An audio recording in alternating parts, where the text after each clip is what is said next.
কচুয়ায় হাজারো ভক্তবৃন্দের উপস্থিতিতে ১৫৭তম রথের প্রথম রথ উদযাপন। ভারতীয় উপমহাদেশের হিন্দু সম্প্রদায়ের অন্যতম দ্বিতীয় বৃহত্তম চাঁদপুরের কচুয়ার সাচার ঐতিহ্যবাহী জগন্নাথ ধাম পূজা ও সাংস্কৃতিক সংঘের ১৫৭তম রথ উৎসবের প্রথম দিনে হাজারো ভক্তবৃন্দের উপস্থিতিতে উদ্বোধন করা হয়েছে। রবিবার বিকেলে সাচার পশ্চিম বাজার জগন্নাথ মন্দিরের সামনে থেকে রথযাত্রাটি টেনে পূর্ব বাজারে নিয়ে যায় ভক্তবৃন্দ। অনুরূপ আগামী রবিবার বিকেলে উল্টো রথযাত্রার মাধ্যমে এই স্থানে এনে সমাপ্ত হবে।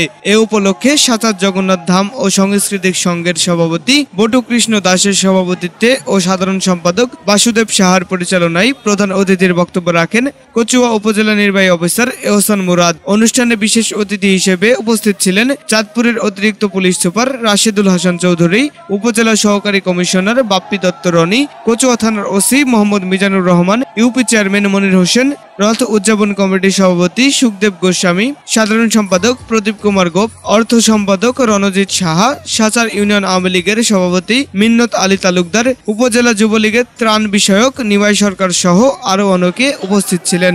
কচুয়া থেকে মাসুদ রানা, বাংলা ৭১ টেলিভিশন। বাংলা ৭১ টেলিভিশন, সত্য প্রকাশে আপোষহীন।